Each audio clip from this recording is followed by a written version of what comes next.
ముందుగా 5 సార్లు ఓంకారనాదం చేద్దాం. ఓం. ఓం.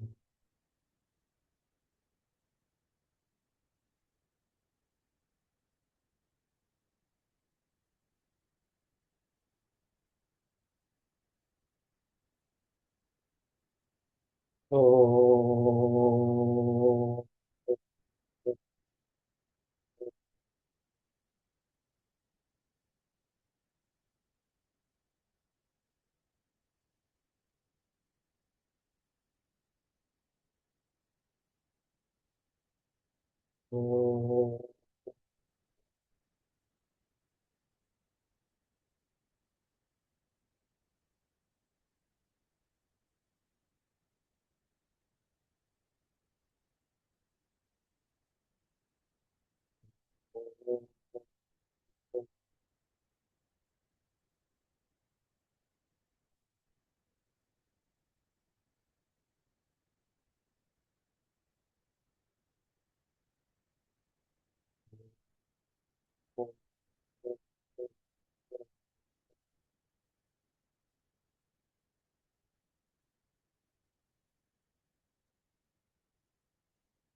పరమాత్మకు పరమాత్మ స్వరూపులైన మీ అందరికీ నా నమస్కారం.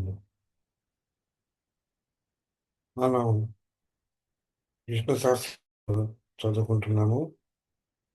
విష్ణు సహస్రనామాల్లో మనం 7వ శ్లోకం చదువుకుంటున్నాం.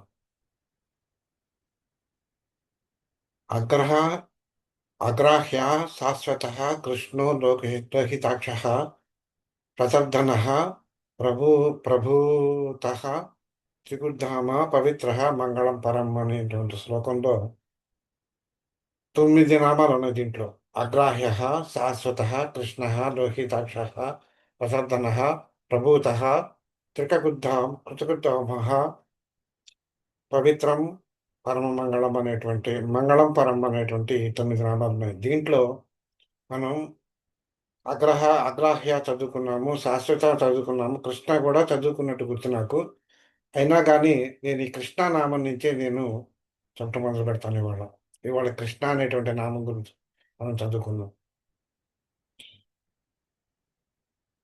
ఇది విష్ణు సహస్రనామాల్లో ఒక కృష్ణ అనేటువంటి నామమే ఒక దివ్యమైనటువంటి నామం అన్నమాట. ఈ కృష్ణ అనేటువంటి నామం, ఈ కృష్ణ అనేటువంటి నామానికి అర్థం ఏంటంటే సచ్చిదానంద స్వరూపుడు అనేటువంటి ఒక నామానికి అర్థం అనమాట. అది వ్యాస భగవానుడు వారు మనకి భారతంలో చెప్పినటువంటి మాట. ఈ నామాన్ని జ- స్మరించి అనేక మంది ముక్తిని పొందారు అని చెప్పి మనకి ఆర్యోక్తం అన్నమాట. ఇది మనం కనుక చూసినట్టయితే కృష్ణ అనేటువంటి పదం మనం చూసినట్టయితే దాంట్లో కృష్ నా అనేటువంటి 2 పదాలు ఉంటాయి. రెండు కలిస్తే కృష్ణ అనేది ఉంది. అంటే కృష్ణ అంటే కృష్ అంటే నిత్యంగా ఉన్నటువంటి వాడు, ఉనికికి మాత్రమే సత్తాస్వరూపుడైనటువంటి వాడు, అన్నీ మారుతున్నా కానీ తాను మాత్రం మారనటువంటి వాడు, ఆధార స్వరూపుడు అనేటువంటి అర్థం కింద వస్తుంది అంటే కృష్ణ దానికి. అంటే కాలంతో పాటు మనకి ప్రపంచంలో ఉన్నటువంటి జీవరాశులు కానీ వస్తువులు కానీ మారటం అనేటువంటి సహజం. కాలాన్ని బట్టి మారుతూ ఉంటాయి. అంటే కాలాన్ని బట్టి ఆయా ఆయా ఋతువులను బట్టి కూడా మారుతూ ఉంటుందన్నమాట. తాను అన్నీ మారుతున్నా కానీ తాను మాత్రం మారకుండా అన్నిటికీ ఆధారంగా నిలిచేటువంటి వాడు కనుక ఈ కృషి అనేటువంటి శబ్దం ఆయనకి అన్వయిస్తుంది అని చెప్పుకోవచ్చు అన్నమాట మనం. ఇక నా అనేటువంటి శబ్దం తీసుకున్నట్టయితే ఇది చిదానంద వాచకం అంటారు దీన్ని. అంటే ఇంద్రియపరమైనటువంటి మనకి ఇంద్రియాలు ఉన్నాయి, పంచేంద్రియాలు అని చెప్తాం మనం. వాటికి ఆనందం కలిగేటువంటి ఆనందం ఏదైతే ఉంటుందో దాన్ని జడానందము అంటారనమాట. ఇంద్రియాలకి కలిగేటువంటి ఆనందాన్ని మనం జడానందము అని అంటారు.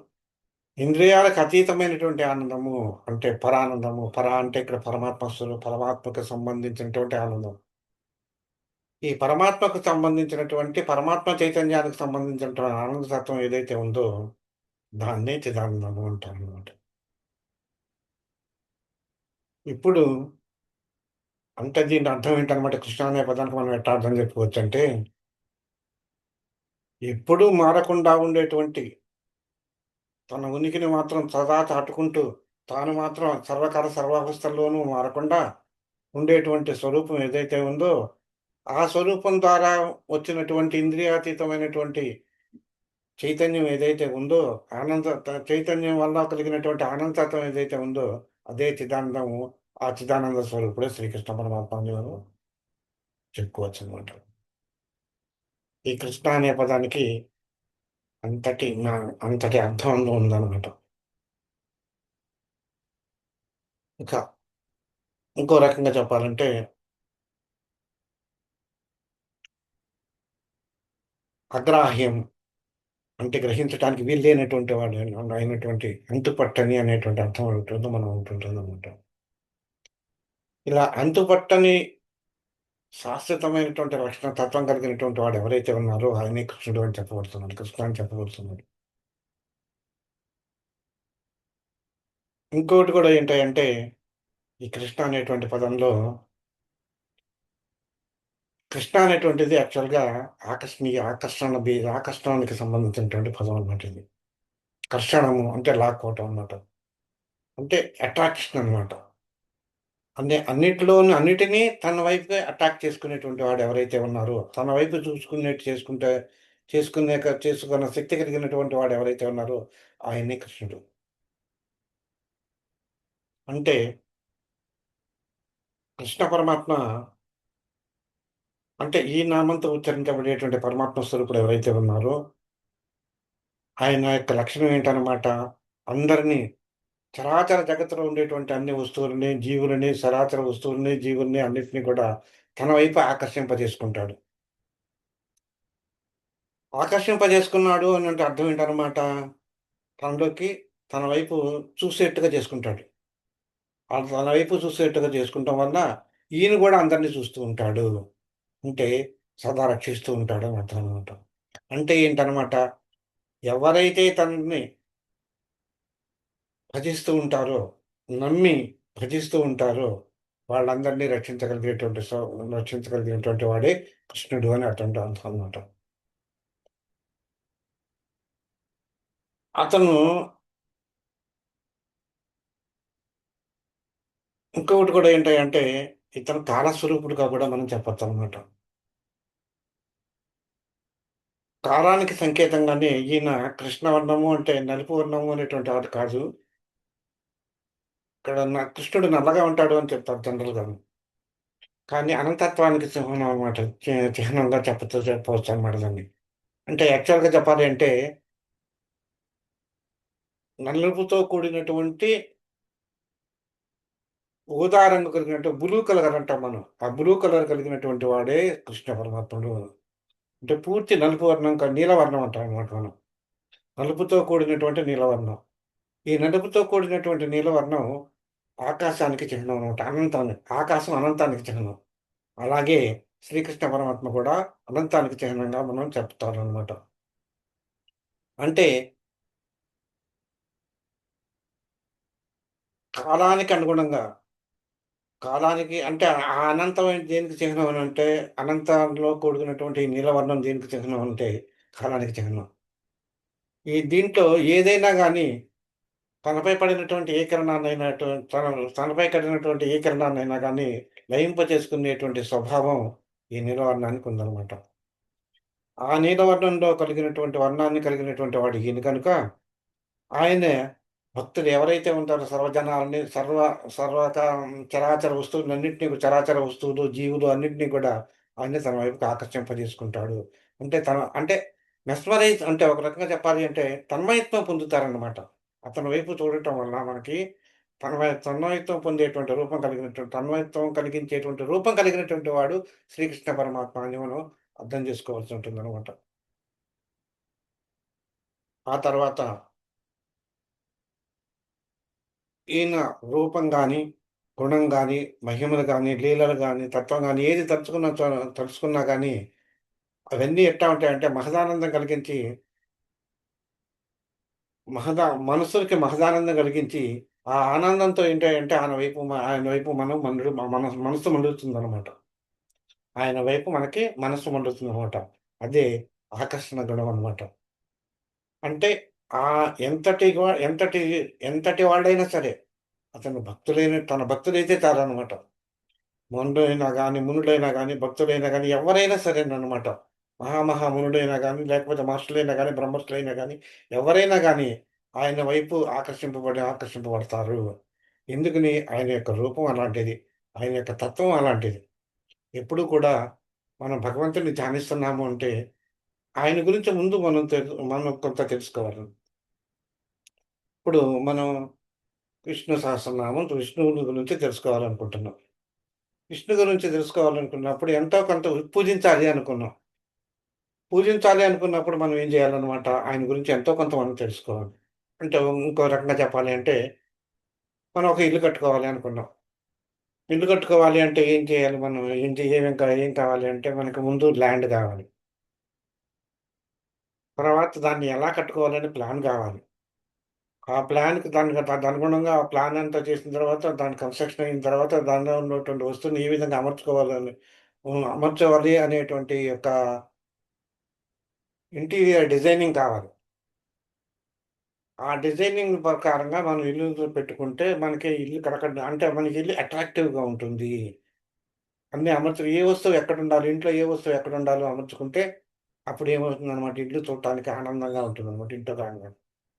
అలా కాకుండా ఎక్కడికక్కడ కుప్పలు కుప్పలుగా మనకి ఏదోటి పనికొచ్చే వస్తువులు, పనికిరాని వస్తువులు అన్నీ ఒక చోట డంప్ చేసామనుకోండి. డంప్ చేసినప్పుడు ఆ ఇల్లు అట్రాక్టివ్‌గా మనకు అనిపించదు సాధారణంగా. అంతే కదా! అలా కాకుండా ఏ వస్తువుని ఎక్కడ పెట్టాలి మనము, ఏ వస్తువుని ఎక్కడ ఉంచాలి అని చూసినప్పుడు మన కంటికి ఇంపుగా ఉంటుందనమాట అది. ఆ సరౌండింగ్స్ ఆ ప్రదేశం అంతా కూడా మనకి ఇంపుగా ఉంటుంది. అంటే కృష్ణ పరమాత్మ యొక్క రూపము, ఆయన గురించి ఆయన కథలు విన్నా, ఆయన గుణగణాలు గాని, ఆయన మహిమలు గాని, ఆయన లీలలు గాని, ఆయన తత్వం గాని, ఆయన ఏ విధంగా ప్రవర్తిస్తాడని మనం తీసుకున్నట్టయితే అవన్నీ కూడా ఒక రకమైనటువంటి అంటే మహత్వం కలిగినటువంటివిగా మనకి అనిపిస్తాయన్నమాట. కనుక ఎప్పుడు గూడా ఇంకోటి కూడా ఏంటంటే ఇంకో చిన్న ఉదాహరణగా చెప్పాలంటే, మనకి స్వీట్ అంటే ఇష్టం. పరమాన్నం అంటే ఇష్టం. లేకపోతే మైసూర్ పాక్ అంటేనే ఇష్టం. అప్పుడేం చేస్తాం ఒకటికి ఇంకోసార్లు మనం తింటాం మనం. అది మనకి షుగరున్నా గానీ, దాన్ని తినాలి అనిపిస్తే మనం తినేస్తాం. తినేసి ఆనందించాలి ముందు. హమ్మయ్య! తృప్తాయిషు. తిన్నాం మనం. బాగుంది, హాయిగా ఉంది, తీపిగా ఉంది, బాగుంది. మనకి మనసుకు సంతోషం కలుగుతుంది. ఎప్పుడైనా గానీ, మన సంతోషం కలిగినటువంటి పనులు మనకు కలిగినప్పుడు, మనకిష్టమైనటువంటి పనులు కష్టంగా అయినా గానీ, మనం చేయగలుగుతాం. కష్టంగా ఉండే పనులైనా గానీ, మనకిష్టమైనప్పుడు ఇష్టంగానే చేయగలుగుతాం. అలాగే శ్రీకృష్ణ పరమాత్మ గూడా ఆయన్ని ఒక్కసారి గనక మనం చూస్తే అంటే ఆయన రూపంలో అంటే ఆయన కథలు గాని, ఇవి గాని మనం విన్నట్టయితే, ఆయన తత్వాన్ని గురించి మనం తెలుసుకున్నట్టయితే, ఆటోమేటిక్‌గా మనం ఆయన వైపు ఆకర్షింపబడతాము అని చెప్పి మనకి శాస్త్రం చెప్తుందనమాట. అంతేకాదు మనం జనరల్‌గా మనకి మనం జనులందరూ కూడా భూమి మీద మనం నివసించేటప్పుడు కొన్ని బంధాలకి అట్రాక్ట్ అయ్యి ఉంటామనమాట. అంటే ఆకర్షింపబడి ఉంటాం మనం.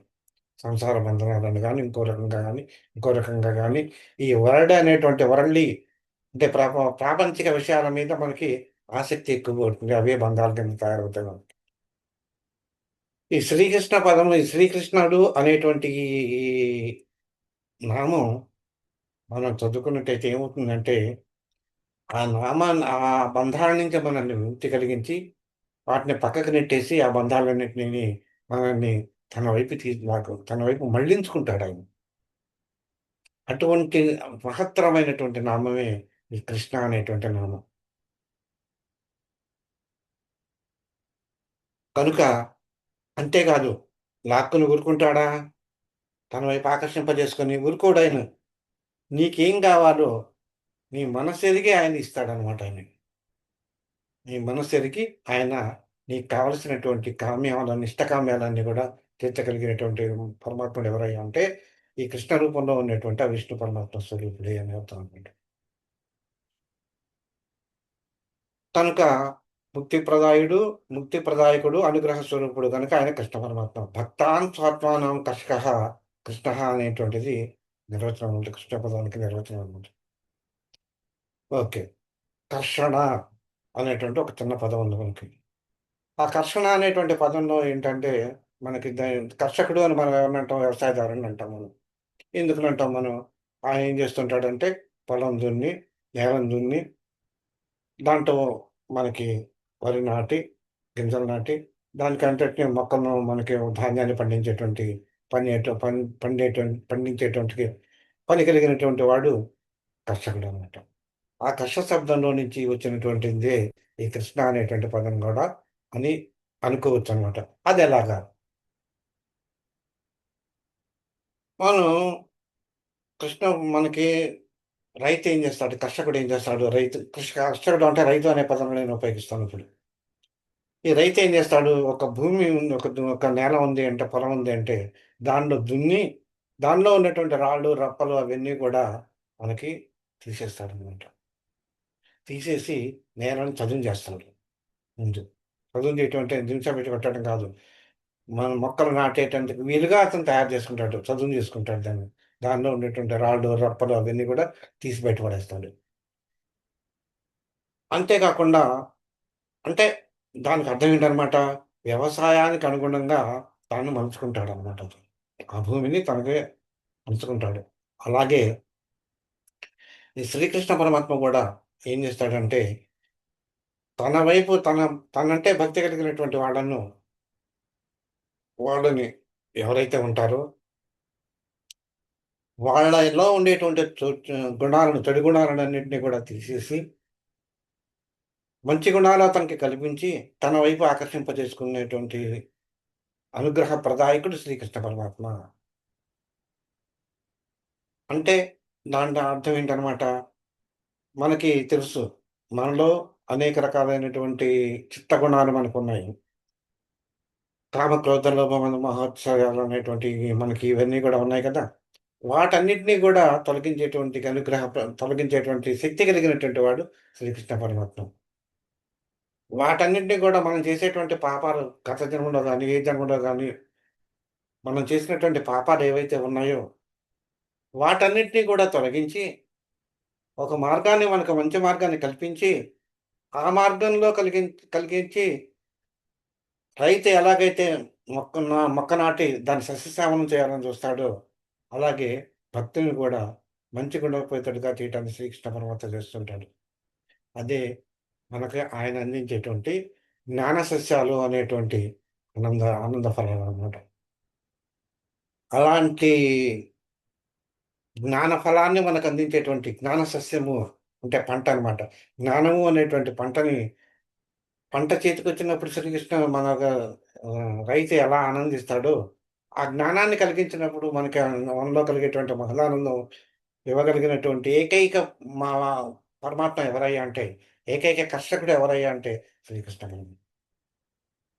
అందుచేతనే శ్రీకృష్ణ పరమాత్మ నామం అత్యంత ప్రీతికరమైనది, ఆకర్షణీయమైనటువంటిది అని చెప్పి మనకి పెద్దలు చెప్తూ ఉంటారనమాట.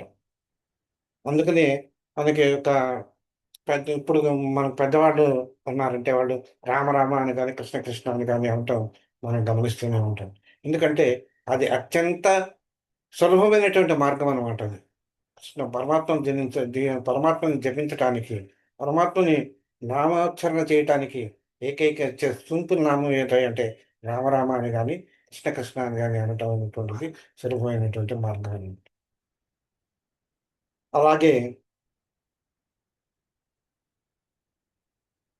భూమిలో అనేక రకాలైనటువంటి మార్పులు కలిగించినటువంటి భూమిలోనికి వెళ్ళి, భూమిలో అనేక రకాలైనటువంటి మార్పులకి క ఆ మార్పులకే కారణమైనటువంటి శక్తిగా ఆ మార్పునికి కారకమైనటువంటి శక్తిని కలగలిగినటువంటి వాడు మహావిష్ణు స్వరూపుడైనటువంటి ఈ కృష్ణ పరమాత్మయే అని చెప్తామనమాట. ఆ తర్వాత మనకి అంతరిక్షం, ఆకాశంలో మనం చూసుకున్నట్టయితే గ్రహాలు, నక్షత్రాలు, సూర్యుడు, చంద్రుడు అన్నీ కూడా మనకి ఆకాశంలో కనిపిస్తూ ఉంటాయి. ఈ వీటన్నిటిని కూడా మనం ఎలా చెప్పుకోవాలి అంటే, ఈ సూర్యనారాయణ మూర్తికి అన్నిటికీ మూలకారకుడు సూర్య భగవానుడు. ఆ శ్రీకృష్ణ అంటే ఆయన కూడా మహావిష్ణు స్వరూపుడు అని చెప్పి మనం చెప్తాం.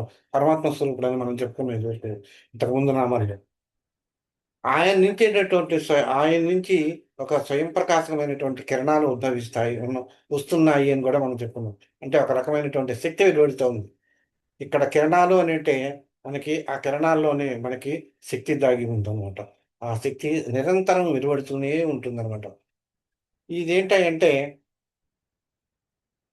ఇప్పుడు ఒక ఒక వస్తువు ఉంది. మనం చిన్నప్పుడు ఒక ఆట ఆడుతూనే ఉంటాం. ఏంటి, ఒక వస్తువుని కట్టేసి ఒక బాలో ఏదో కట్టి దానికో దారం కట్టి ఇలా తిప్పుతూ ఉంటాం.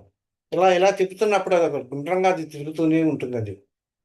దానికి దానికి ఎందుకు తిరుగుతుందది? మరి ఇలా తిప్పినప్పుడు అది వెళ్ళిపోవాలి కదా ఎక్కడో చోటకి. నువ్వు అదే ఒక బాల్ ఇసిరావనుకోండి. ఆ బాల్ ఇసిరినప్పుడు అది ఎక్కడికో దూరంగా వెళ్ళి పడుతుంది. కానీ ఒక దారం కట్టి, ఒక బంతినో ఏదైనా వస్తువుని కనుక మనం గుండ్రంగా తిప్పినట్టయితే, అది ఏం చేస్తుందంటే ఇక్కడే గుండ్రంగా తిరుగుతూ ఉంటుందన్నమాట. వృత్తాకారంలో తిరుగుతూ ఉంటుంది. అంటే దానికి అంటే దానికి అలా తిరగటానికి కారణభూతమైనటువంటి శక్తి ఏదైతే ఉన్నదో, అది మన చేతి దగ్గరే ఉన్నదనమాట అది. అంటే ఆ దారానికి, ఆ వస్తువుకి, మన చేతికి దానికి కనెక్షన్ అనేటువంటిది ఉందనమాట. కనుక దాన్ని దాన్ని ఆ కక్షలో చేసేదేంటంటే, మనలో ఉండేటువంటి మన చెయ్యే చేస్తుంది దాన్ని. దాన్ని ఆధారంగా చేసుకొని అది వస్తువు తిరుగుతూ ఉంటుంది అని చెప్పి మనం చెప్తుంటాం. అలాగే మన సైంటిఫిక్‌గా మనం వైజ్ఞానికంగా మనం చెప్పుకోవాలంటే సూర్యుడు సూర్యుడు చుట్టూ సూర్యుడు భూమి చుట్టూ తిరుగుతూ ఉంటాడు. భూమి తదితర గ్రహాలన్నీ గూడా తిరుగుతూ ఉంటాయి అని చెప్పి మనకు శాస్త్రం చెప్తుంది. ఆధునిక విజ్ఞానం చెప్తుంది. పూర్వ జ్ఞానం గూడా మనకు చెప్తుంది. అంటే ఇదివరకు కాలంలో ఏమనుకునేవాళ్ళంటే, మనం భూమి మీద ఉన్నాం గనక, మనం కదలటం గనక, మన చుట్టూనే సూర్యుడు తిరుగుతూ ఉంటాడు గనక, సూర్యుడు తిరుగుతూ ఉంటాడు అని చెప్పి మనకు చెప్పారనమాట ఇదివరకు రోజుల్లో. కానీ వరాహమిహిరుడు అనేటువంటి ఒకాయనొచ్చి 'ఆర్యభట్టీయం' అనేటువంటి గ్రంథంలో ఆయనేం చెప్పాడంటే, సూర్యుడు కాదు తిరిగేది, సూర్యుడు తిరుగుతున్నాడు, భూమి కాదు తిరిగేది, భూమి సూర్యుడి చుట్టూ తిరుగుతోంది అని చెప్పి చెప్పారనమాట. అదే సిద్ధాంతాన్ని మన ఆధునిక వైజ్ఞానిక శాస్త్రజ్ఞులు కూడా దాన్ని నిరూపణ చేశారనమాట. అట్టా చేసిన వాళ్ళల్లో న్యూటన్ గూడా మహాశయుడు గూడా భూమి చుట్టూనే సూర్యుడు తిరుగుతున్నాడని చెప్పాడు. ఆ తర్వాత వచ్చినటువంటి శాస్త్రజ్ఞులు సూర్యుడి చుట్టూ భూమి తిరుగుతా ఉంది అని చెప్పి నిరూపించారనమాట. అంటే ఇలా తిరుగుతూ ఉంటాయి. అవన్నీ కూడా తిరుగుతున్నాయి. అంటే ఒక వృత్తాకార కక్షలో భూమి చుట్టూతూ సూర్యుడి చుట్టూతూ తిరుగుతుంటాయి. గ్రహాలన్నీ కూడా తిరుగుతూ ఉంటాయి అని చెప్పి చెప్తారనమాట. గ్రహ నక్షత్రాలు కూడా తిరుగుతూ ఉంటాయి అని చెప్తారు. కానీ ఇక్కడ మరి ఏది పట్టి ఉంచుతా ఉంది అంటే, ఆ సూర్యుడి నుంచి వెలువడేటువంటి ఏవైతే ఉన్నాయో కిరణాలు, ఆ కిరణాల నుంచి ఉద్భవించేటువంటి శక్తే ఆ వృత్తాకార కక్షలో తిరగటానికి దోహదపడుతున్నాయి. అంటే పట్టి ఉంచుతున్నాయన్నమాట. సూర్యుడి వైపుకి పట్టి ఉంచుతున్నాయి. ఒకవేళ ఆయనే పట్టించకపోతే ఇవన్నీ కూడా సూర్యునిలోని లీనమైపోతాయి. అంటే సూర్యునిలో లీనమైపోతాయి అంటే అక్కడ మనకు పరమాత్మలో సూర్యుడు అంటే మనం ఇంతకుముందు విష్ణువు అని చెప్పుకున్నాం. ఆ విష్ణువే పరమాత్మ గనుక ఆయనలో లీనమైపోతారు. అంటే లయమవుతుంది. అంటే ఈ జగత్తులన్నీ కూడా అంతరిక్షం అంతా లయమైపోతుంది అని మనం చెప్పుకోవచ్చనమాట. అటువంటి కర్షణ శక్తిని కలిగినటువంటి వాడు, అంటే అనంతమైనటువంటి కర్షణ శక్తి. అంటే అనంతమైనది అనేటువంటి ఎందుకు చెప్పారంటే ఇక్కడ అది నిరంతరం తిరుగుతూనే ఉంటుంది. ఎక్కడ ఆగిపోయినా మళ్ళీ అన్నీ కూడా అందులోకి వెళ్ళిపోతాయన్నమాట. సూర్యుడిలోకి వెళ్ళిపోతాయి. కనుక అది అనంతంగా తిరుగుతూ ఉంటుంది కాబట్టి, అనంతంగా ఎప్పుడు నిరంతరం తిరుగుతూ ఉంటుంది కాబట్టి, దాన్ని దానికి అంటే సూర్యుడికి, భూమికి మిగతా గ్రహాలకన్నిటికి, మిగతా నక్షత్రాది గ్రహాలన్నిటికి కూడా పట్టి ఉంచేటువంటి శక్తి ఏదైతే ఉన్నదో దాన్ని అనంత శక్తి అన్నాడు. అనంత శక్తికి కారకుడైనటువంటి వాడే శ్రీమన్ మహావిష్ణువు అని చెప్పి చెప్తున్నారనమాట. ఆ మహావిష్ణువే శ్రీకృష్ణ పరమాత్ముడు అన్న నామంతో ఆమె అనంతం ఎందుకు శ్రీకృష్ణ పరమాత్ముడు మనం ఎందుకంటే ఆ విశ్వంలో జరుగుతుంది మనకి. ఆ విశ్వంలో మనం నలుపు రంగులో ఉంది, నీలవర్ణంలో ఉందని చెప్పుకున్నాం మనం అనంతం ఎప్పుడు కూడా. ఆ అనంతమైనటువంటి నీల రంగులో ఉన్నటువంటి అనంతంలో మనకు కనిపించేటువంటిది. దానికి యాక్చువల్‌గా చెప్పాలంటే దానికి కలర్‌లెస్ అనమాట అది. నిరాకారుడైనటువంటి పరమేశ్వర స్వరూపానికి ఆకారం రాదు. రంగు రంగు లేదని చెప్తే మనం ఆల్రెడీ మనం చెప్పుకున్నాం. కానీ మనకు అగుపిస్తుంది అని మనం మనం అర్థం చేసుకోవాలన్నమాట ఇక్కడ. మనకు అగుపించేటువంటి కలర్ ఏంటంటే నీలవర్ణం. ముదురు నీలవర్ణం అందులో. నలుపుతో కూడుకున్నటువంటి నీలవర్ణం. అనంతానికి చిహ్నం అది. ఈ అనంత విశ్వంలో అందుకే మనం వాడేటప్పుడు అప్పుడప్పుడు మనం ప కొన్ని గ్రంథాలు మనం చదువుకునేటప్పుడు అనంత విశ్వంలో అని చెప్తూ ఉంటారు. అనంత విశ్వం ఎందుకన్నారంటే అంతటా వ్యాపించి ఉన్నాడు గనుక ఆయన. కనుక అనంత విశ్వంలో ఆయన పట్టి ఉంచేటువంటి శక్తి కలిగినటువంటి వాడు ఎవరయ్యా అంటే ఒక్క సౌరశక్తి. ఒక్క సౌరశక్తి. అంటే సూర్యుడి నుంచి వచ్చేటువంటి శక్తి. ఆ సూర్యుడి శక్తి ఎవరిదయ్యా అంటే పరమాత్మ యొక్క శక్తి అని చెప్పి మనకి తెలుస్తుందనమాట. దీన్ని వేదాల్లో గూడా స్పష్టంగా మనకి వివరించారనమాట. ఒకసారి వేదంలో ఎట్టా ఉంటుందంటే, "ఓ భూదేవి అనంత బాహువులు ఉన్నటువంటి శ్రీకృష్ణునిచే ఉద్ధరింపబడినదాను అనే అద్భుత భావాన్ని ఆవిష్కరించింది." అంటే వేదాల్లో కూడా ఒకసారి భూదేవి గురించి చెప్తూ అనేక బాహువులున్నటువంటి శ్రీకృష్ణుడిచే ఉద్భవింపబడిన దాన అంటే మహావిష్ణువుచే ఉద్ధరింపబడిన దాను అని చెప్పి చెప్తున్నాడు. అంటే ఏంటనమాట? ఇక్కడ పరమేశ్వరుడి అంటే పరమాత్మ యొక్క అంటే పోషక శక్తిని అంటే రక్షక శక్తిని దీంట్లో మనకి చెప్తుందనమాట. అలాగే మనకి ఇదివరకు కొన్నిసార్లు చెప్పుకున్నాం. అంటే ఏం చెప్పుకున్నాం అంటే మనం ఈ విశ్వము అనేటువంటిది ఒక యజ్ఞము లాంటిదని. నిరంతరము అనేక ఎప్పుడు కూడా విశ్వ సృష్టి, విశ్వ పోషకత్వం, విశ్వ రక్షణ ఇలాంటివన్నీ జరుగుతున్నాయి గనక ఇదొక మహత్తరమైనటువంటి యజ్ఞశాల. ఎవరి చేత చేయించాలి? ఎవరికి చెందింది ఇది? పరమాత్మకి చెందినటువంటి యజ్ఞశాల ఇది. పరమాత్మను సృష్టించినటువంటి యజ్ఞశాల. కనుక ఈ పరమాత్మ చేత సృష్టించబడినటువంటి యజ్ఞశాల నిరంతరం జరుగుతుంది గనక మనకి ఈ వేదాల్లోనూ యజుర్వేదంలో బ్రహ్మ కృష్ణశ్చ నో అవతు నామజ్ఞేయ అని యజుర్వేదంలో చెప్పారు. కృష్ణస్య కరేష్టః అని యజుర్వేదంలో చెప్పారు. ఇలాంటి పదాల వల్ల మనకేమవుతుందనమాట, విశ్వయజ్ఞానికి నిర్వాహకుడైనటువంటి ఎవరైతే ఉన్నారో పరమాత్మ, ఆ పరమాత్మయే కృష్ణుడు. కృష్ణ అనే నామంతో పిలువబడుతున్నాడు అని చెప్పి చెప్తున్నారనమాట. అంటే టోటల్‌గా మనం చెప్పాలి అంటే సూర్యుడు మొదలైనటువంటి మొదలైనటువంటి రూపాల్లో ఉండేటువంటి జగాలు అంటే ప్రపంచాల్లో ఉండేటువంటి ఏదైతే శక్తి అయితే ఉందో తన వైపు ఆకర్షించుకునేటువంటి శక్తి ఏదైతే ఉన్నదో, ఆ కాంతి మండలాన్ని నేత్రాలుగా కలిగినటువంటి వాడు, ఈ విశ్వాన్నంతటిని కూడా గమనిస్తూ ఉన్నటువంటి వాడు, ఆ పరమాత్మయే అని చెప్పి మనకు అర్థమవుతుందనమాట. మనకి భగవద్గీతలో గనక ఆహ్, విశ్వరూప సందర్శన యోగం చూసుకున్నట్టయితే, అర్జునుడికి కృష్ణుడు విశ్వరూపం చూపిస్తాడు. ఆ విశ్వరూపం చూపించేటప్పుడు 2 కళ్ళు చూపిస్తాడు. 2 కళ్ళలోనూ ఒక కళ్ళలోనేమో సూర్యుడు, ఒక కళ్ళలో చంద్రుడు ఉన్నట్టుగా ఆయనకి అనిపిస్తాడన్నమాట విశ్వరూప సుందరి. ఎందుకంటమాట ఆ కళ్ళలో అంటే ఆ విశ్వాన్నంతటిని కూడా చంద్రమండలం గాని, సూర్యమండలం గాని తదితర మండలాలన్నీ కూడా తనలోనే ఉన్నాయి. అంటే తనలోనే ఆకర్షింపబడ్డాయి అని చూపించేటువంటిది విష్ణు రూప సందర్శనం అన్నమాట. ఇవన్నీ కూడా కృష్ణ అనేటువంటి పదానికి సంబంధించినటువంటి నామాలుగా మనం చెప్పుకోవచ్చు. ఇంకా ఇలా చెప్పుకుంటూ ఇంకా ఉంటాయి. కానీ క్లుప్తంగా శ్రీకృష్ణునికి సంబంధించినటువంటి వివరణ ఇది అన్నమాట. ఇక ఇంకొక 58వ నామం లోహితాక్షః. హ్మ్.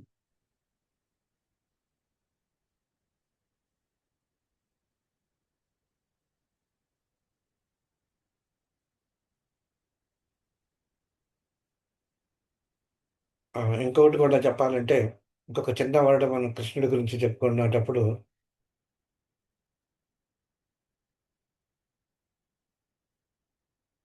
తన యొక్క లీలారసం, లీల అనేటువంటి నవరసాల్లో మనకున్నటువంటిది లీల అంటే మహత్ అనమాట. ఏ మహత్వంతోటి మహత్తు కలిగినటువంటి వాడు పరమాత్మ స్వరూపుడు. తన మహత్తును చూపించేటువంటి వాడు, గొప్పతనాన్ని చూపించేటువంటి వాడు శ్రీకృష్ణ అంటే పరమాత్మ స్వరూపుడు. పరమాత్మయే. ఆ పరమాత్మ యొక్క నిరంతరము తన యొక్క తన యొక్క మహత్తులతో, తన యొక్క గొప్పతనంతో భక్తుల్ని రక్షిస్తూ ఉంటాడు గనక, భక్త రక్షణే ధ్యేయంగా కలిగినటువంటి వాడు పరమాత్మ కనుక, ఆ పరమాత్మ భక్తుల యొక్క సంతోషాన్నే తన సంతోషంగా కలిగినటువంటి వాడు కనుక, దాన్ని నిరంతరము తన యొక్క లీలా రసంతో భక్తుని తన ఆనందిస్తూ ఉంటాడు కనుక, ఆయన కృష్ణ అని పిలువబడుతున్నాడు అనేటువంటి అర్థం మనం చెప్పుకోవచ్చనమాట. అంతేకాదు, శాశ్వతమైనటువంటి ఆనందాన్ని కలిగినటువంటి వాడు, శాశ్వతమైనటువంటి ఆనందాన్ని మనకిచ్చేటువంటి వాడు కూడా శ్రీకృష్ణ పరమాత్మ. మనకి ఒక పరమాత్మ యొక్క లక్షణాన్ని మనం తీసుకున్నట్టయితే జ్ఞానం ద్వారా తెలుసుకోవచ్చు అని చెప్పి మనం చెప్పుకున్నాం. ఆ జ్ఞానాన్ని గనుక మనం తీసుకున్నట్టయితే, అది కృష్ణ అనేటువంటి శబ్దము పరమాత్మని యొక్క సచ్చిదానంద స్వరూపాన్ని తెలుపుతుంది అని చెప్పి మనకు చెప్తుందనమాట. ఇలా కృష్ణ అనేటువంటి పదానికి అర్థమైపోతుంది. ఇది కృష్ణ అనేటువంటి పదం అనమాట. ఇక నెక్స్ట్ పదం లోహితాక్ష. లోహితాక్ష అంటే ఎర్రని కన్నులు కలిగినటువంటి వాడు. అంటే ఎర్రని కన్నులు అంటే ఇక్కడ 2 రకాలు చెప్పుకోవచ్చు. ఎట్లాగంటే కోపంతో లేదా క్రోధంతోటి మునిగిపోయినప్పుడు ఒక మనిషి వచ్చేటువంటి కన్నులు కూడా ఎర్రబారుతాయి. కానీ ప్రశాంత వదనంతోటి ఉన్నప్పుడు కూడా కన్నులు ఎర్రబారుతాయి.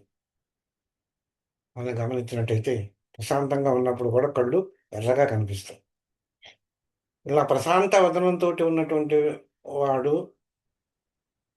అప్పుడు కన్నులో మనకి ఎర్రగా కనిపించినటువంటి వాడు ఎవరయ్యా అంటే మహావిష్ణువు. అంటే మనకి ఈ కన్నులు ఎలా ఉంటాయంటే కృష్ణ పరమాత్మ యొక్క అంటే మహావిష్ణువు యొక్క కన్నులు తామర పువ్వుల్లాగా ఉంటాయి అని చెప్తారు.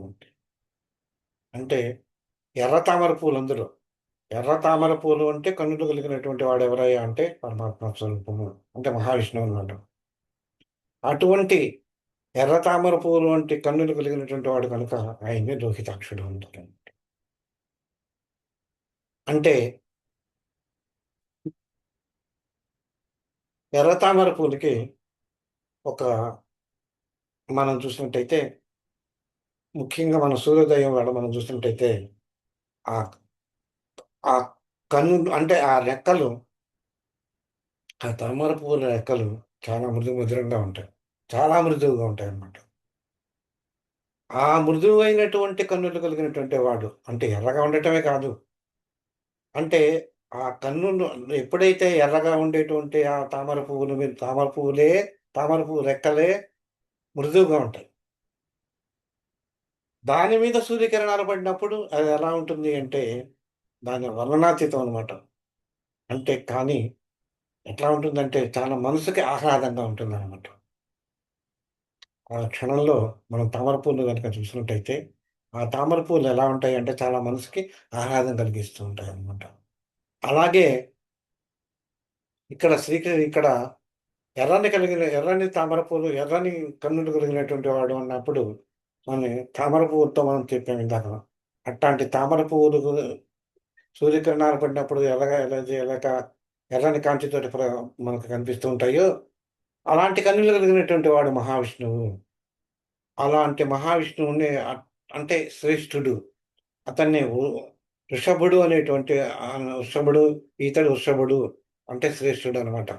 లోహితాక్షుడు అనేటువంటి లోహితాక్షుడు. కనుక లోహితాక్షుడని మనకి వేదం చెప్తుందనమాట. అంటే అంతటి మృదువైనటువంటి కనుడు కలిగినటువంటి వాడు. అంటే వాత్సల్యపూరితమైనటువంటి కనుడు కలిగినటువంటి వాడు అని కూడా మనం చెప్పుకోవచ్చనమాట. ఎవరి యందు వాత్సల్యం కలిగినటువంటి వాడు? తన భక్తుని యందు వాత్సల్యం కలిగినటువంటి వాడు విష్ణు స్వరూపుడు అయినటువంటి ఆ మహావిష్ణువు అని చెప్పి చెప్పొచ్చు. అంటే ఆ వాత్సల్యాన్ని మనం జనరల్‌గా వచ్చినప్పుడు మనం ఏ విధంగా ప్రకటిస్తాం? కన్నులతోటి ప్రకటిస్తాం మనం ఎప్పుడే గాని మనం. ఒక క్రియకి ప్రతిక్రియని మనం ఫస్ట్‌గా మనకు రెస్పాండ్ అయ్యేదేంటంటే, మన కన్నులే రెస్పాండ్ అవుతాయి.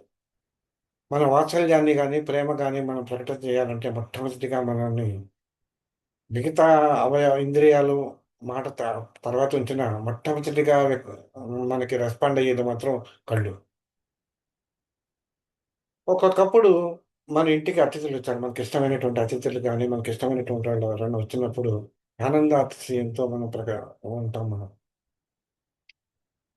ఆ! వచ్చారా అని మనం గబుక్కన అంటాం. అదే మనకిష్టం లేకపోయిన పని జరిగినప్పుడు గూడా దాన్ని వ్యక్తం చేయగలిగించేది కళ్ళే. కనుక మన పెద్దవాళ్ళంటారనమాట. అతను అంటే సూక్ష్మంగా గ్రహించినట్టయితే వాళ్ళ కళ్ళును బట్టి ఆ వ్యక్తి యొక్క లక్షణ, ఆ వ్యక్తికి ఉండేటువంటి అంటే ఆ వ్యక్తి ఇంకొక వ్యక్తి ఉండేటువంటి లక్షణాన్ని మనం గ్రహించవచ్చు అని చెప్పి మన ఆర్యులను చెప్తారు. అది నిశ్చితమైనటువంటి పరిశీలన జ్ఞానం కలిగినటువంటి వాళ్ళకి మాత్రమే అది తెలుస్తుందది. కనుక అటువంటి ఆనంద ప్రకటితమైనటువంటి కన్నులు కలిగిన ఎర్రని తామర పువ్వు ఎర్రని ఆనందాన్ని కలిగి ప్రకటింపజేసేటువంటి ఎర్రని తామర పువ్వులు కలిగిన వంటి నేత్రములు కలిగినటువంటి వాడు శ్రీమన్ మహావిష్ణువు. ఆ మహావిష్ణువుని మనం లోహితాక్షుడు అని అనవచ్చును అని చెప్పి చెప్తుంటారనమాట. ఇదే దాన్ని శ్రీ సూక్తంలో లక్ష్మీకాంతం కమలనయనం అని చెప్పి ఒక 2 పదాలున్నాయంట. అట్టాగే పద్మాసనే పద్మవూరు పద్మాక్షి పద్మసంభవి అని లక్ష్మీ అష్టోత్తరంలో గూడా మనకి చెప్తూ ఉంటారనమాట. అంతేకాదు పద్మప్రియ, పద్మహస్త, పద్మాక్షి, పద్మసుందరి అని లక్ష్మీ అష్టోత్తరం గారు చెప్తూ ఉంటారనమాట. అంటే పద్మము అనేటువంటిది మనకి లక్ష్మీదేవికి కూడా లక్ష్మీదేవి కూడా అన్వయించి చెప్తుంటారనమాట. అంటే ఈ పద్మము అనేటువంటిది లక్ష్మీ స్వరూపంగా చెప్తారనమాట ఇక్కడ. పద్మాసనే, పద్మవూరు, పద్మాక్షి, పద్మసంభవి. పద్మప్రియ. పద్మములంటే పద్మప్రియ, పద్మహస్త. అంటే పద్మాన్ని తన చేతులందు ధరించిన దాన, దాంట్లో కూర్చున్నటువంటి దాన, పద్మములు అంటే సుందరమైనటువంటి వదనం కలిగినటువంటి దాన అని చెప్పి మనకి లక్ష్మీ అష్టోత్తరంలో చెప్తుంది. అటువంటి సౌందర్యమైనటువంటి కన్నులు మనకి ఈ తామర పూలు అంతే కాకుండా సరస్వతి ధ్యానంలో గూడా మనకు చెప్తారు. ఏంటంటే, "సరస్వతి నమస్తుభ్యం వరదే కామరూపిణి విద్యారంభం కరిష్యామి ద్విర్భవతు మే సదా పద్మపత్ర విశాలాక్షి పద్మకేసరవర్ణిని" అనేటువంటిది మనకి సరస్వతి ధ్యానంలో చెప్తారు. సరస్వతి అష్టోత్తరంలో ఏం చెప్తారు? సరస్వతి మహాభద్ర, మహామాయా వరప్రద, శ్రీపదా పద్మనిలయ, పద్మాక్షి పద్మత్రయగా అని ఇలా పద్మా పద్మము వంటి సుకుమారమైనటువంటి రూపలావణ్యములు కలిగినటువంటి వాళ్ళు సరస్వతీదేవి, లక్ష్మీదేవి అని చెప్పి ఇక్కడ చెప్పడం జరుగుతుందంట. అలాంటి సౌశీల్యమైనటువంటి, సుకుమారమైనటువంటి కనుడు కలిగినటువంటి వాడు, ఎర్రనైనటువంటి కనుడు కలిగినటువంటి వాడు శ్రీ మహావిష్ణువు. శ్రీమన్ మహావిష్ణువు. కనుక ఆయన లోహితాక్షుడు అని చెప్పి చెప్తారనమాట. అట్లాగే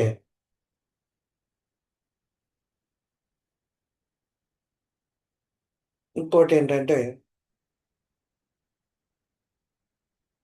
మనం ఉదయకాలంలో మనం చూసినట్టయితే సూర్యుడు ఎర్రగా కనిపిస్తాడు. అంటే ఈ సంధ్యా సమయంలోనూ ఎర్రగా కనిపిస్తాడు. మనకి ఉదయం పూట కూడా మనకి ఎర్రగా కనిపిస్తాడు. ప్రభాత సూర్యుడు కూడా ఉదయం ఎర్రకాంతులతోనే ప్రసరిల్లుతాడు. అటువంటి కనుడు కలిగినటువంటి వాడు శ్రీమన్ మహావిష్ణువు. కనుక ఆయన లోహితాక్షుడు అని పిలవచ్చు. ఎవరైతే ఎర్రని కలిగినటువంటి వాడున్నాడో ఆయన లోహితాక్షుడు. ఆయనే శ్రీమన్ మహావిష్ణువు అని మనం చెప్పొచ్చు. అలాగే పురుష సూక్తంలో కూడా సూర్యుడు నేత్రములుగా కలిగినటువంటి వాడు శ్రీహరి అని చెప్పి చెప్తారనమాట. అలాగే ఇంకోటి కూడా ఏంటంటే, ఈ ఎరుపు అనేటువంటి రంగుని మన వాళ్ళు రాగం అనేటువంటి రాగము అంటే ప్రేమనమాట. ప్రేమకి చిహ్నంగా చెప్తూ ఉంటారనమాట. అంటే దీనిక్కడ అర్థం ఏంటి అంటే, జగత్తును జగత్తులో ఉండేటువంటి సకల జీవరాశుల్ని ప్రేమతో చూసుకునేటువంటి పరమాత్మ ఎవరైతే ఉన్నారో అంటే ప్రేమతో చూసుకునేటువంటి పరమాత్మ ఎవరైతే ఉన్నారో ఆయనే లోహితాక్షుడు. ఆయనే కృష్ణ పరమాత్మ అని చెప్పి చెప్తుంటాం అనమాట. ఇందాకని చెప్పుకున్నా. ఇప్పుడే కాదు, కోపంతో ఉన్నప్పుడు కూడా మనకి కళ్ళు ఎర్రబడతాయని చెప్పా నేను. ఎవరైనా గాని తన భక్తులైనటువంటి వాడిని హింసిస్తే పరమాత్మ ఊరుకోడు. వాళ్ళని శిక్షిస్తాడు. ఆ టైంలో నా భక్తుల్ని కష్టపెడుతున్నారు అని చెప్పి, ఆ సమయంలో గనక మనం కృష్ణుడి ఆ పరమాత్మ యొక్క కళ్ళు గనక మనం చూస్తుంటే అవి ఎర్రబారే ఉంటాయి.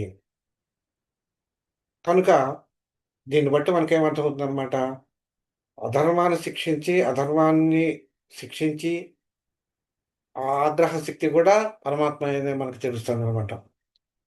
అది మాకు అనేటువంటిది మనకు తెలుస్తోంది. అదే వేదం చెప్తోందనమాట.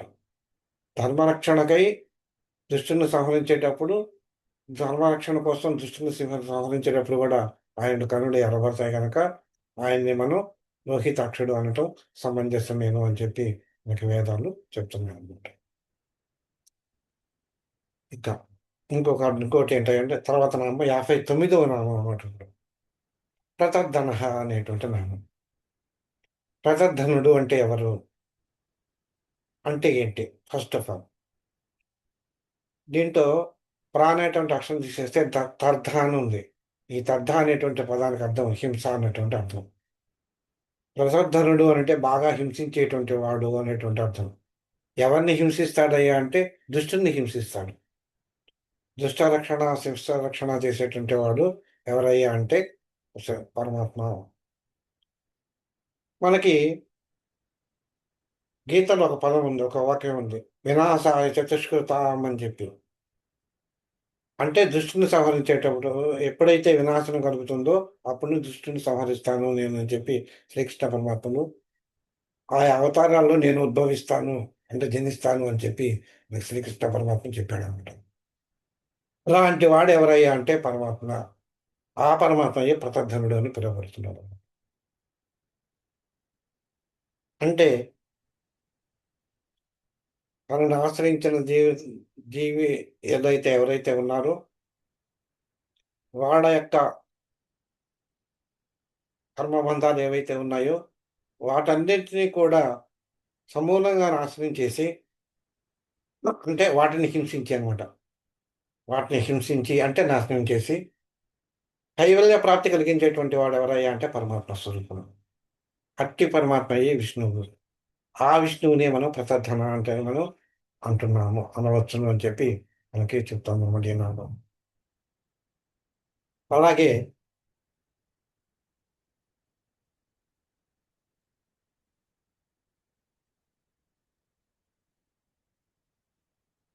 మనకి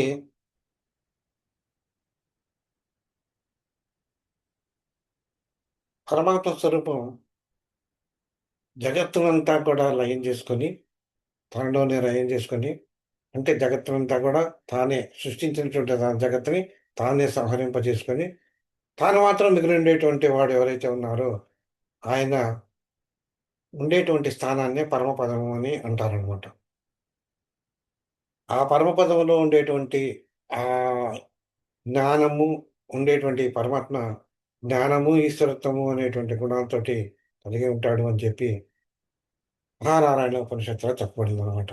ఆ నారాయణ ఉపనిషత్తులో పరమాత్మ గురించి చెప్తూ బ్రహ్మకాలత్రయమున అబాధితమైనది, సర్వకాలమునందు ఉండునది, సగుణ సగుణ నిర్గుణ స్వరూపమైనటువంటి వాడు, ఆది మధ్యాంతరహితుడు, అఖండము, పరిపూర్ణము, అద్వితీయము, పరమానందము, శుద్ధ బుద్ధ బుద్ధ స్వభావము, సత్యస్వరూపము, అపరిచ్ఛిన్నము, పరిపూర్ణము, అద్వితీయము, స్వయం ప్రకాశము, మనోవాచామగోచరము అయినటువంటి వాడు ఎవరైతే ఉన్నారో అటువంటి వాడు శ్రీమన్నారాయణుడు. అటువంటి వాడు శ్రీమన్నారాయణుడే. ఆ శ్రీమన్నారాయణుడే ఇలాంటి లక్షణాలు కలిగినటువంటి వాడు కనుక ఆయన్నే మనం ప్రభూతుడు అని పిలవవచ్చును అని చెప్పి చెప్తుంటామన్నమాట. కనుక ఇంతే కాకుండా ఈ మహావిష్ణువుకి భక్తుల యొక్క కోరికలు తీర్చడానికి తనకి ఉన్నటువంటి అష్టసిద్ధులు నవవిధులు అనేటువంటి గుణాలు కలిగిన అనేక సిద్ధులు కలిగినటువంటి వాడు ఆయనేనమాట. ఎంతటికీ తరగనటువంటి ఐశ్వర్యాన్ని ఇవ్వగలిగినటువంటి వాడు కూడా ఆ మహావిష్ణువే.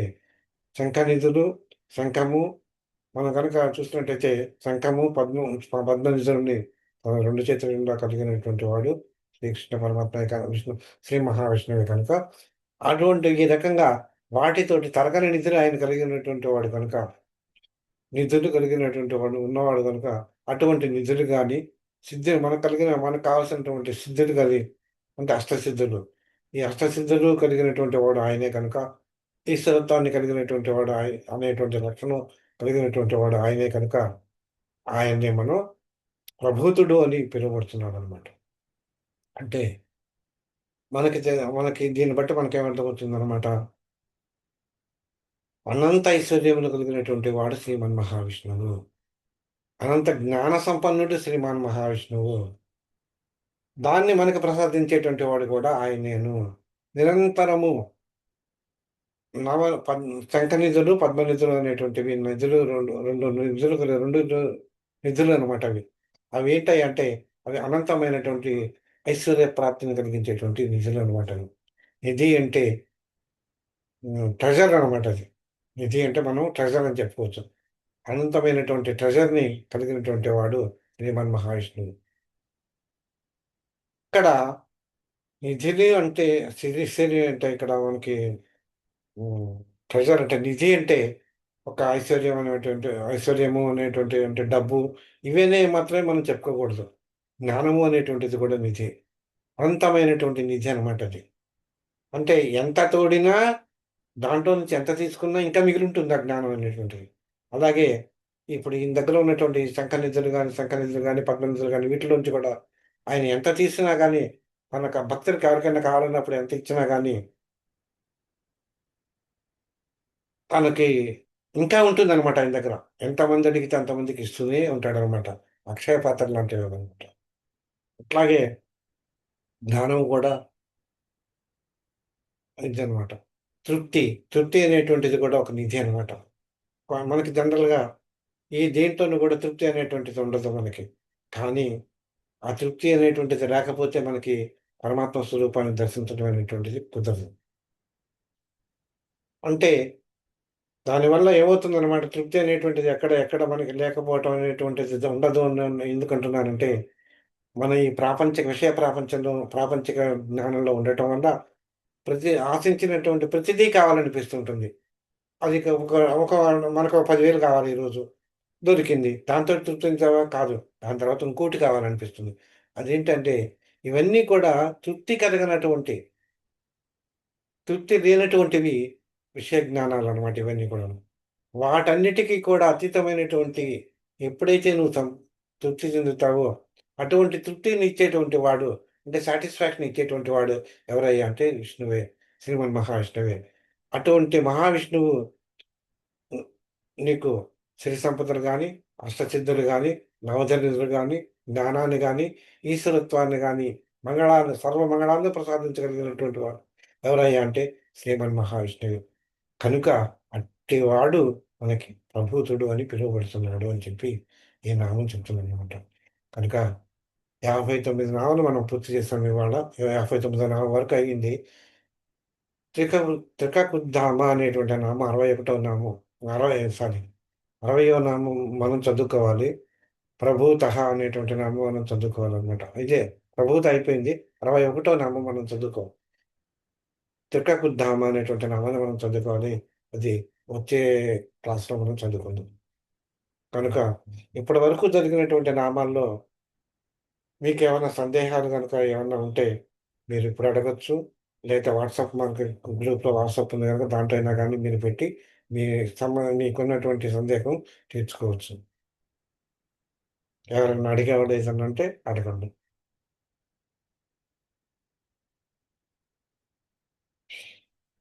నాకొక్క ప్రశ్నకి సమాధానం కావాలి. ఇప్పుడు నేను చెప్తున్నాను కదా! మీకు అర్థమవుతోందా చెప్పింది?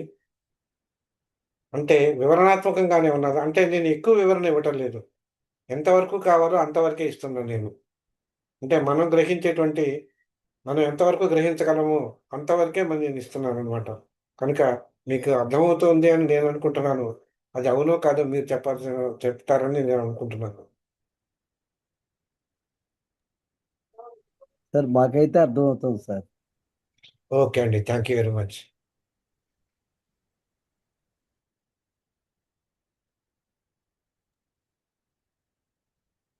యా అర్థమవుతోందండి.